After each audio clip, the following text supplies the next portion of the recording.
usually the capitalist society, they're all in it for the same thing. And it's to help customers, help clients, but it's also to make money and grow, right? Yeah, absolutely. I mean, if you're not making money, then you're not going to be in business very long. And if you're not in business, then you can't help the people that you're trying to help. Such an easy game, right? Such yeah, an easy game. Yeah, it's so logical. When you're driven, the need to accomplish a goal is relentless. Hard work and ambition compel you to do whatever's necessary. In my work as a personal injury trial lawyer for 18 years, it's common to meet driven people. Those with drive can have different personalities, careers, or backgrounds, but they possess one common factor. Despite their passions, driven people want to surround and motivate themselves with other driven people. If you want to learn how to overcome obstacles by learning from others, then tune in here. This is the Driven Crowd Podcast.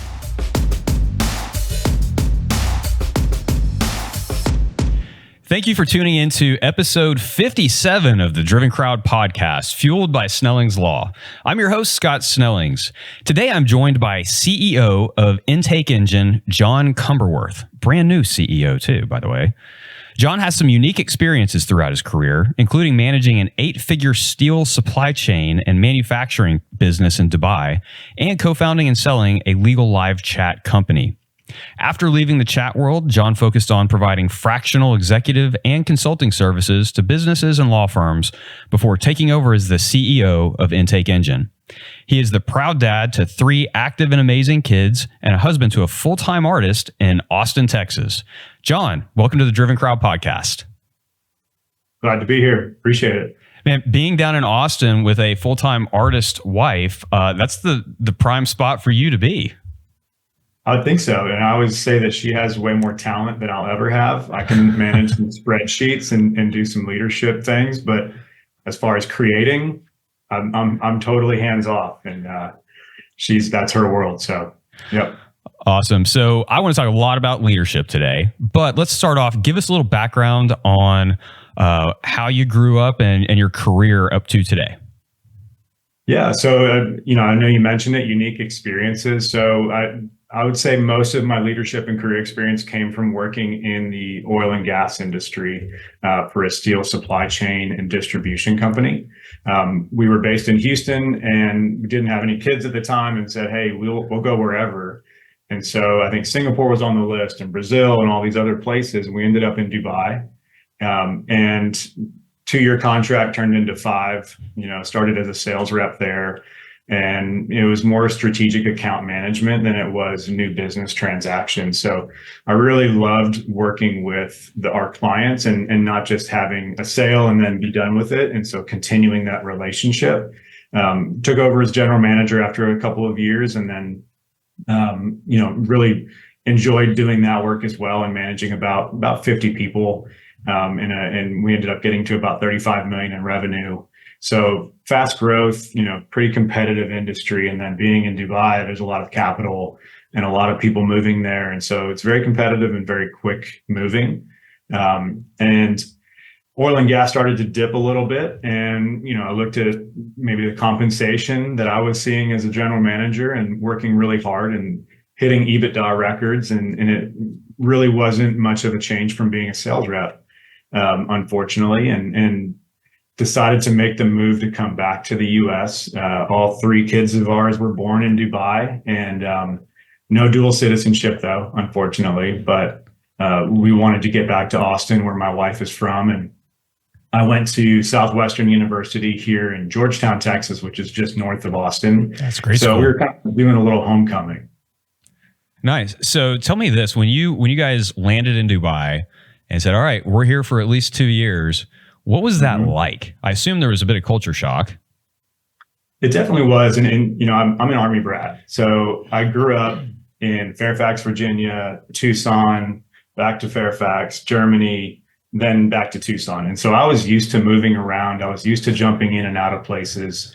My wife was born and raised in Austin and wasn't experienced like I was in that regard. But she's a very social person. And we knew if we don't put in our effort to meet people and learn about not only the culture, but the other people around us, that we wouldn't get much out of it. And so, we saw a lot of people going over there for a year and not liking it and taking off and going home. But because Dubai is the way it is, it has their local culture, but everybody's a melting pot, or it's a huge melting pot. You've got Brits and South Africans and Australians, and then a lot of Filipino, Pakistani, Indian. So there was just such a diverse culture because of all the different people. It was just something that we embraced and really enjoyed. Doing a Thanksgiving lunch, bringing the U.S. holiday to everybody, and then having everybody bring a dish from their local country. Oh, very cool. And everybody was proud to show that off, right? So it's an appreciation for different cultures. And if you go in with, hey, this is the way it's going to be done, this is how I know how to do it, it's going to be a difficult ride, right? Absolutely. So you mentioned being an Army brat. How do you think moving from place to place, coming in and out, having to develop those new friends and everything has affected your leadership style as you've developed it to this point? I think it definitely gave me the ability to be kind of a chameleon, if you will. Yeah. And I had someone ask me this question recently: How do you deal with the different generations? The Gen Z, Millennials, Gen X. Like, how do you deal with that? And I think it's very similar to how do you deal with different cultures when you go from one place to another. And so I think it really gave me an ability to adapt quickly and understand, okay, well, this is my strength. And being a kid, it was like, I can't wait for recess, right? I can't wait to play basketball with somebody. And then that's kind of where I shine. I can't wait to play soccer. So sports growing up was a way for me to make those friends wherever I would go. It didn't matter. So I had that, and I knew I had that. And so I think now it's really given me the ability to know myself and be able to look and say, well, what's my strength going into this new environment? And how can I not just jump in and dive right in and say, this is how I do it, but listen and adapt to their industry or their environment, and then start to put my own kind of thoughts into it. So let me ask you this, did you serve in the Army as well or no? I didn't. Okay. I didn't. My brother's Air Force, but I broke the chain. Broke the chain. Said, "Hey, that's in for me." Yeah. Yeah. Say the Army's already moved you around the world enough, right? Exactly. Exactly. Growing up in that military structure, right? Because you were living on bases. Mm-hmm. What effects do you think that has laid in your leadership skills or abilities? Yeah, again, it's an appreciation for the others around you. So, when in Germany, the base was Navy, Army, a little bit of a sprinkling of some Air Force. And so it was, everybody was there for the same reason, but they all had their own kind of, not agenda, if you will, but they had their own experiences. And so I think being able to kind of coexist, if you will, everybody has a very similar reason for being there, but having our own kind of spin on things. It's the same in business. Every company you jump into has its own kind of spin or its own culture, its own identity. But ultimately, usually the capitalist society, they're all in it for the same thing. And it's to help customers, help clients, but it's also to make money and grow, right?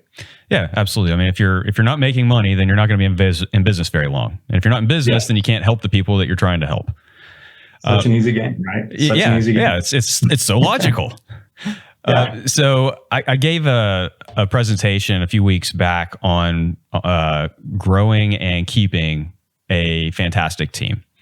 And one of the things that was kind of the center point of that is culture.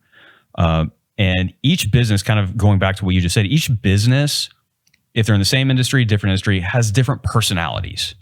Right. So you could walk into our law firm and you're going to feel a certain way. You're going to see how we interact with each other.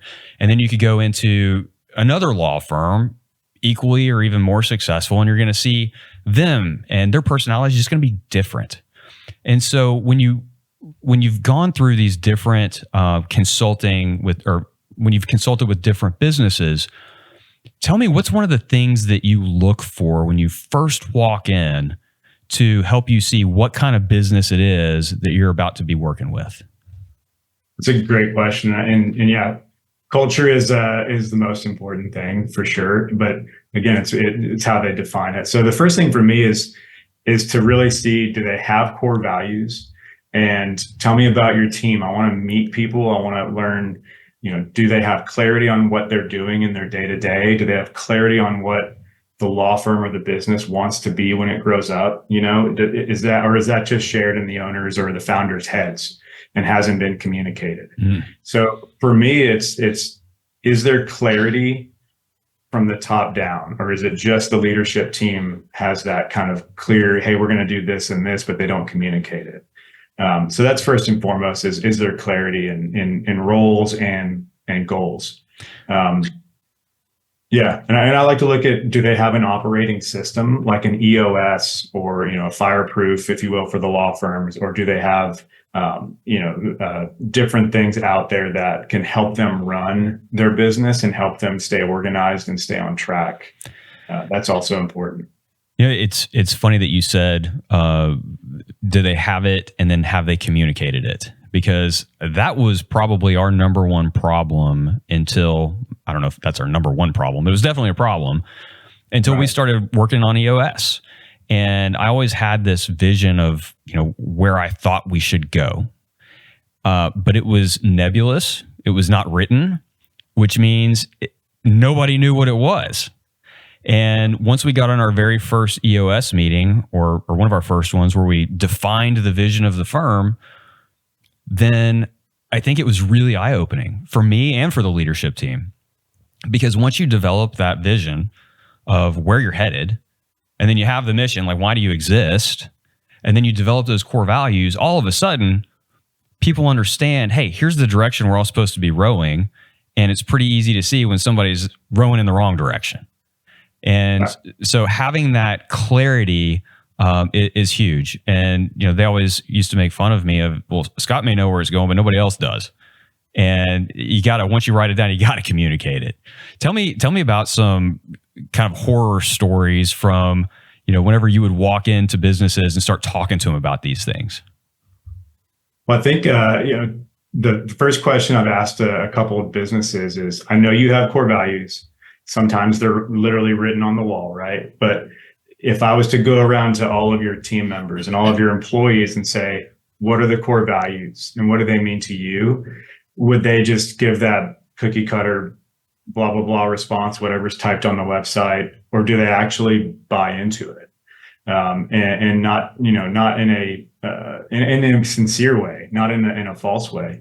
And so it's, how do you hire people? Are they to the values? Do you hire people to the values, or is it just, they said they can do this job and that's great, come on in, and we'll figure it out. So I think the horror stories are just, we haven't been able to keep people for longer than a year. And it's, different roles, from attorney roles to, paralegals to legal assistants. And so, there's turnover in a lot of different positions like intake and legal assistants usually. But when everybody says, hey, they all love the attorneys, the founders, they give the attorneys whatever they want. It's all good. They're not held to as much of a high as a standard as us. They're not doing all the reports and all these other things. And so they see that, they start to gain that resentment of, well, I'm doing all this work and the attorneys are getting all the glory and all the compensation. So, I think from there, it's that's probably the biggest issue, is going in and seeing the resentment of either department against another department, or even internal. And it's, I'm doing all the work and this person's doing X, because usually it's not because they're not doing the work, the other person. It's because they don't understand what the other person does, because it's everybody's siloed, or they're in their bubble and they're doing their thing, and they don't have an appreciation for, the attorney's getting the glory and whatever, because maybe they're out there with the client more often. They are putting in work in a different way. And it's having that appreciation for what each person is bringing to the table to contribute to the overall goal, or of the firm, or just of their department. Right. So it's just that communication and ability to say, not assume, because we all know what happens when we assume. Right. Right. I told my cat the other day in a nice way, and I'm like, That's what happens when you assume. Yeah, I was one of those business owners until 3-4 years back. That anytime somebody came on at like a CLE or some sort of presentation and said the word culture, I was out. If I could get up and go take a break and do some work, I would get out of there. Otherwise, I would just zone out and wait for the next speaker to come up. Because I'd been in organizations that had core values, that had a mission statement, and it was an advertising ploy, right? It was just the marketing department needed them to come up with that. It meant nothing. Mm-hmm. And so until you actually go through that process, you don't realize exactly who you are. But that's just the first part. Then you have to implement it. And so tell me this, Jon, how do you tell those people that you consult with, how do you implement it? Obviously, it has to be written, it has to be communicated, but then what do you do next? Yeah, and that is the key. And that's really why after I sold Clientele Live and I left the legal intake world and parted ways with that group, I searched and said, what do I want to do? What is it that I enjoy? What am I good at? But also, what do I want to do? When I grow up, if you will. And I think there's a lot of coaching out there, and I think there's a lot of great coaching and great systems and processes that are being provided to the firm owners. But I've also been in that spot as a business owner. And if I had somebody to help me implement and execute, it would have been a lot faster. And I probably would have, done a better job of it. But that's the key, is keeping it simple. When you have that vision, and Scott, I think you and I talked a little bit about it before we jumped on here, but that shiny object syndrome. Yeah. If you've got the vision and you know where you want to go, it might go sideways to get there, or like a curvy road, but that's the key to keeping yourself on track with how you implement. Because if you're constantly changing what the vision is, it's going to be impossible to implement. So if you make that decision, and if hey, we want to get 400 clients this year, that's our goal, because we looked at the financials, we looked at all those things. Let's break it down and go month to month. What do we need to get each month or each quarter to get to that goal? Put it on paper, put it down, and start and really just stay consistent. And each week, don't miss your leadership meeting. Don't miss your one-on-ones.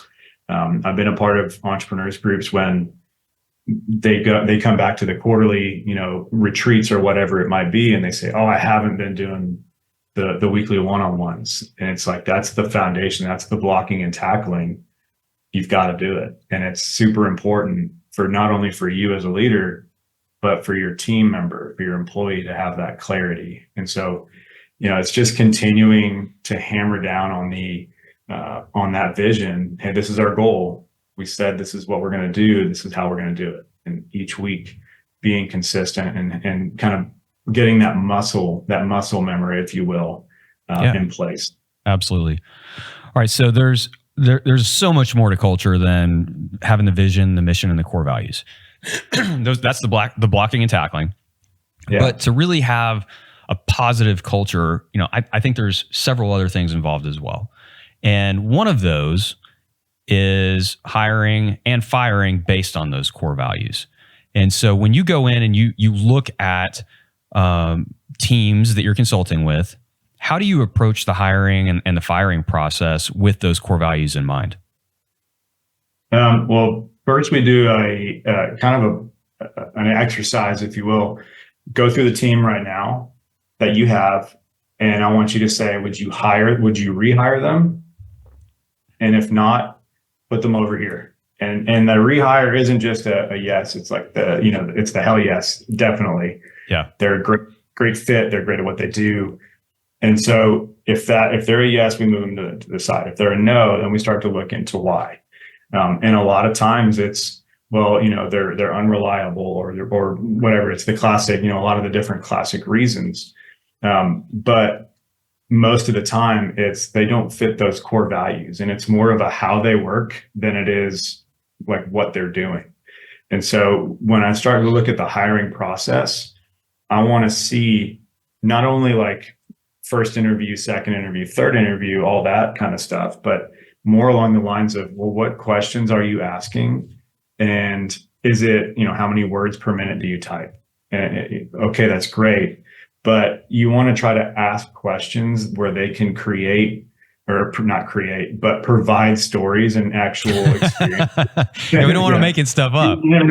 You can do enough of those questions to where you can identify if someone creates one. But if you're asking questions to identify the kind of person they are, to me, that's the first screening. If they're not going to fit with the firm that you like, the values you have set, it's going to be really difficult. They might work out for a year, but it won't end well, and it's hard to do that. But once you start putting more time into that on the hiring process, and you bring people in, and you start to see people working together, as opposed to, that resentment type of scenario, it's amazing. And it's hard sometimes to start to identify those people that, what, they do work hard, and they have a lot of knowledge on the firm and the processes. So it would be hard to rip that Band-Aid off and let them go. But one person can affect so much in a business if they're not a good fit. And it's something that you've got to work towards. And there's people out there that are looking for work, and they do fit your values. So you just got to find them. Absolutely. I think, using the tools of hiring and firing is how you get the right people in the firm. And then once you have the right people in the firm, then you can train, you can have your metrics, you can / KPIs, you can hold them accountable in different ways. But that's how you got to have the right people in there first. And hiring from a place of need, it's always really hard to pass on somebody who's clearly qualified, but may not meet your core values. And just as difficult is firing someone who's a good producer. They're good at what they do, but they just don't fit the core values. But both of those will crush your business. They will absolutely crush it. And so using the hiring and the firing to get the right people in there is massive. So in the law, as I'm sure you've come to see, excuse me, it's a figure it out profession for the most part.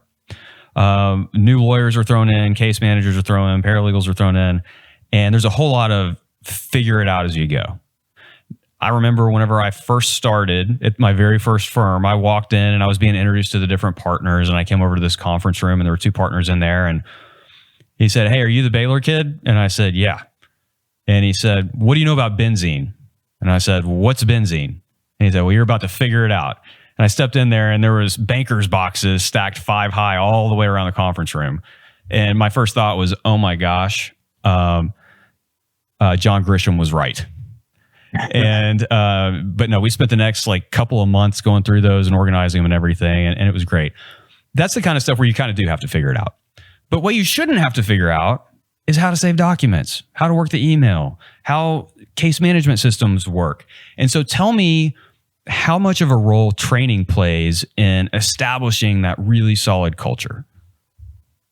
It's incredible how much it plays. And I think today, most law firms, you walk in and, if they're established and they've got some of these different softwares, they're like, well, we've got Clio for this. We've got, this company for virtual receptionist. We use this other thing for scanning. We use this thing for texting, and it's all over the place. And it's a lot of times because it's like, oh, we need that, get it. And then we need that, get it. And it makes sense, and they can be utilized. And they're shiny. They're very shiny. We love shiny things, So, we'll commit to a 12-month contract and we use it for a month and then it dies. I've seen that a lot. But I think on the training side, it's really getting a list. I guess first and foremost, it's identifying the sections of training. Hardware and technology. So what do you use? Most people know how to use email, Outlook, all that stuff. There may be some intricacies on how your firm uses it with some add-ins and things tied to a Clio or a Filevine or something like that. But that's for that to be trained on. But really listing out everything that you need them to work on. And it could be real high level. And then if it's a paralegal and they're going to spend their day in Filevine, then have that as a separate section on how to do everything, because everybody uses Filevine differently, right? And they have their own intricacies and their own kind of like workflows. And so identifying the big picture and then drilling down depending on the role, the person, and what they're going to be doing. But if you don't have to have 60, 90 days laid out. I think that's too big of a chunk to bite off for a lot of firms. For me, it's let's get the first couple of weeks laid out in a checklist and have them go through, there's all these cool things. You can go online and check all these boxes and do all that. And it's like, well, if everybody's going to be living in that system, that's cool. But if not, just print the papers out. It's an acclimation guide. They have it. It's kind of their first intro, a couple of days. They're going through who trained me on this, when it was, they sign off on it. And so it's going to be that first exposure for the new employer, the new team member. And then whatever that is that after that 2 weeks, then they're going to dive into the specific on the job training that they need, that they're going to use day to day. Right. Yeah. We have started this year rolling out Trainual. Have you heard of Trainual? Okay. Love it. Yeah. It's for those of you who haven't heard of it, it's basically a training software. It doesn't train you. It's where you store all of your training. And the way we utilize it is we had each seat in our firm go through and put together an outline with our head of operations of here's all of the things that we do that someone who sat in this seat would need to be able to learn to do. And the purpose is, or the goal is to have it laid out to where if the person sitting in that seat got hit by a bus, which is a term we always use in the PI world, got hit by a bus and wasn't there the next day, the next person could step in, go through this training and be able to do it. And so once that thing is outlined, then the person in that seat will go through and record videos no longer than 2 minutes for each of the tasks that are on that outline, as well as explanatory videos.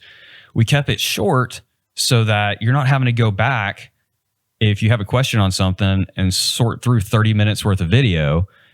Each concept is its own video. And so it's a lot of videos, but if you do 2 or 3 a day, it really goes by pretty quick. And so our head of operations, Alyssa, has been doing an amazing job working with the team on getting that done. And we've had a couple of new hires and we've been using Trainual, and oh my gosh. We also set up a dummy Filevine project to where once they watch the video, they can actually then go do the thing. Because if anyone's like me, I can watch a video 100 times, but until I actually have to go find the button to click, I'm not going to retain it. But that is a huge hack for anybody out there who's looking at developing a training system. There's a couple other platforms out there, but Trainual has been fantastic for us. Very cool. Yeah, we use Trainual at Client Chat Live for our agents. And whenever we would hire a new chat agent, we would have them go through all the different practice areas. And it was videos, short ones. And then there were a couple quizzes after. And I think, if you look at, if you've done like HubSpot Academy, that's how that's set up. They've got 1,000 videos, but it's little bite-sized chunks and it's specific to one topic or one process. And then they quiz you on it to make sure you retained it, you actually listened to it. So Trainual is great.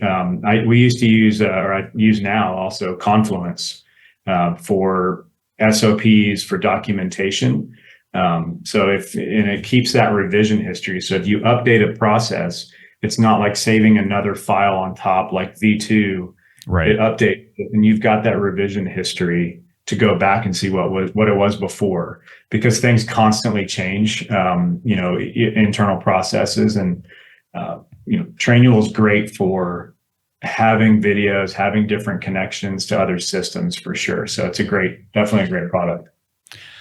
All right, let's switch topics a little bit. How do you help businesses create ownership for their employees?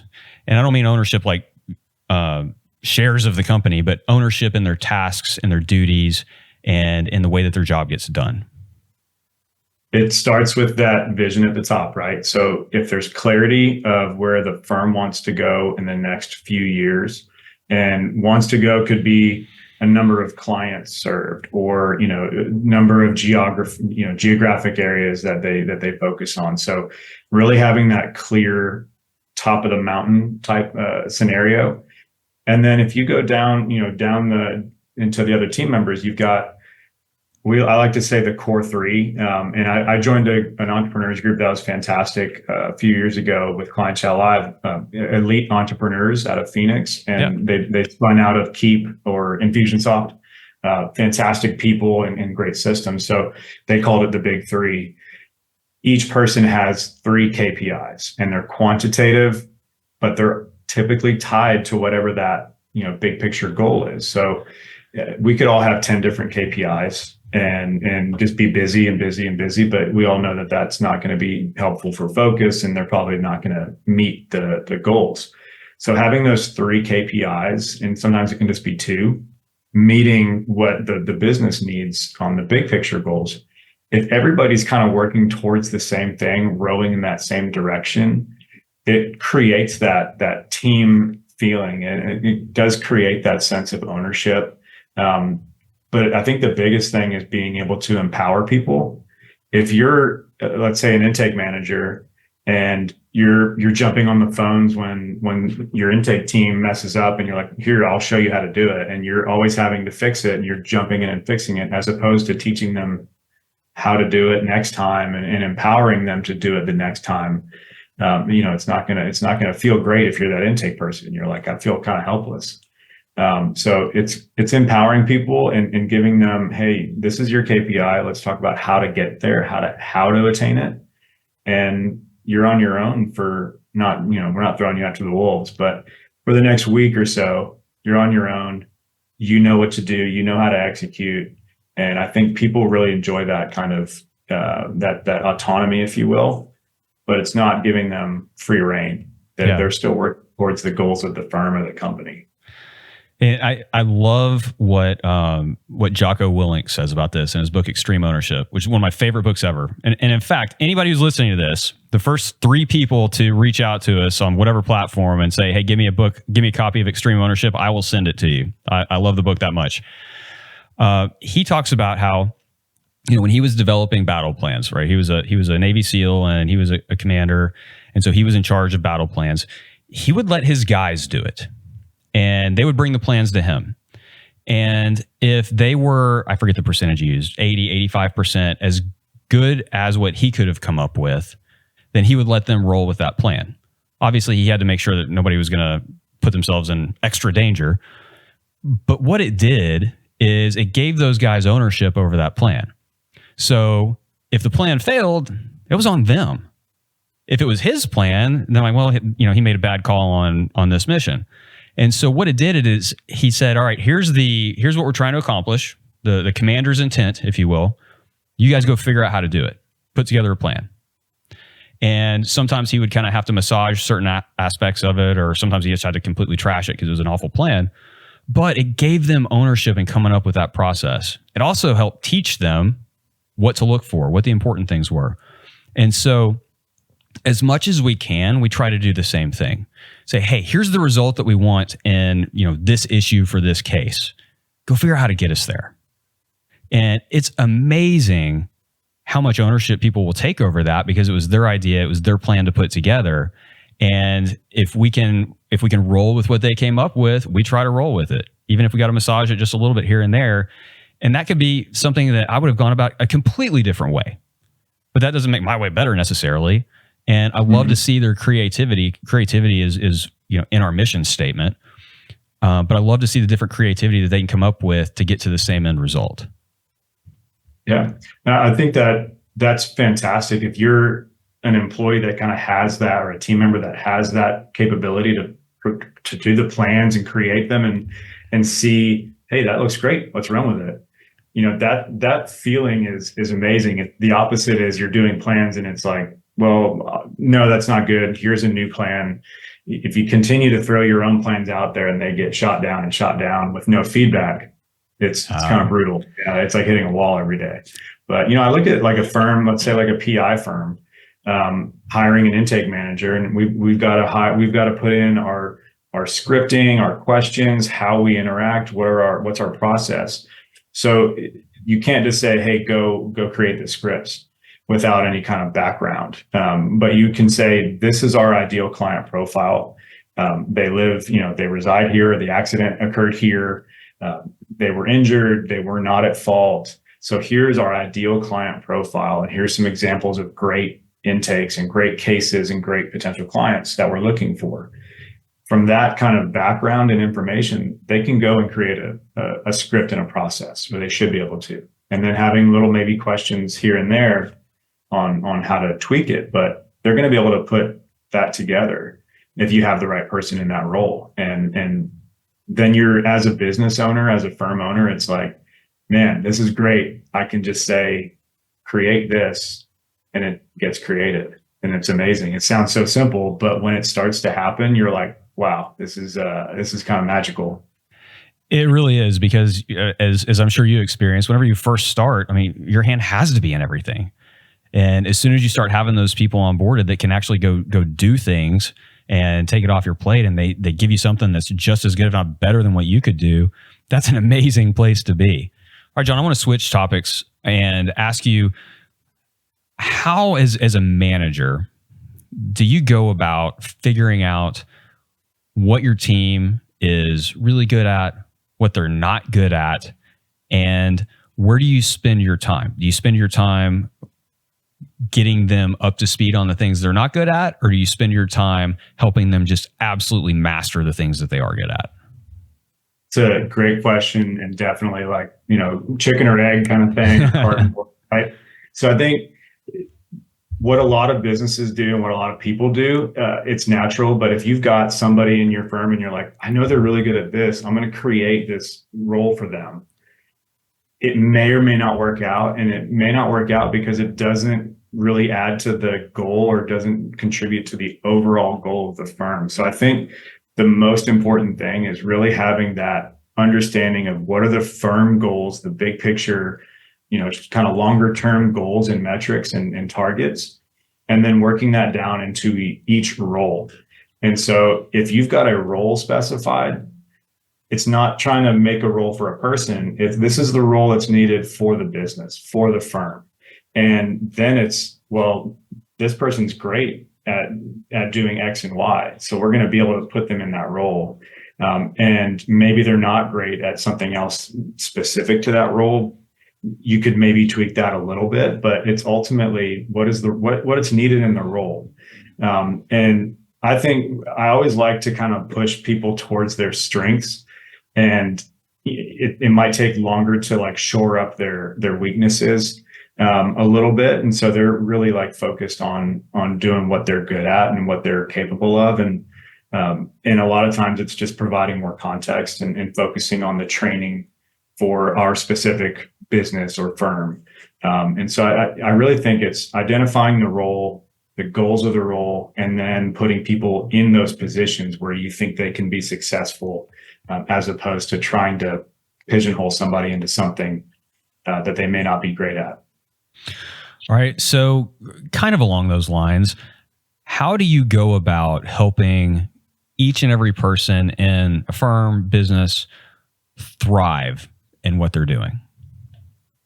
So first and foremost, weekly one-on-ones. So whoever they report to, they need to have a weekly, just the two of them meeting. I know that a lot of times firms and businesses will say, well, I already do our weekly staff meeting and people have the chance to speak up then. And it's like, I know myself too. I'm a person that listens and absorbs, and I'm probably not going to bring something up because it may, not be pertinent to somebody else. And I'm like, I don't want to waste their time. So I'll just kind of take it on myself. I was like, I'll figure it out later. Right. So giving that team member the time, it can be 30 minutes or an hour, to go through their KPIs, their core three or their big three, giving them that opportunity to share issues or problems or things that they have in their role or even in their personal lives if they're having issues with that work-life balance. So giving them that time.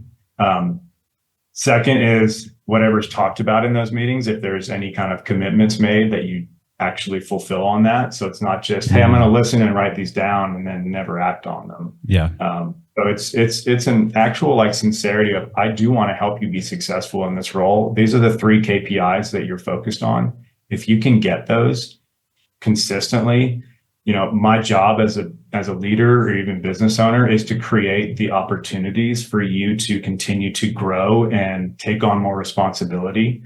If you, for whatever reason, reach that and I can't continue to say like, hey, I don't have another director role, it is what it is, but I'd love to help find you an opportunity somewhere else. I had a boss tell me that, or a COO tell me that one time. He said, if we can't provide that opportunity, then, I don't want to hold you back. And I'd be the first to help you out, which I thought was unique, but it made a lot of sense. It was great. So I think really it's giving people that one-on-one time. And ultimately it's still having that equitable situation. It's fairness. If you're going to do hold someone accountable in one role, you've got to do it to the other roles. And communicating openly as a group and saying, this is where we're going, this is how we're doing.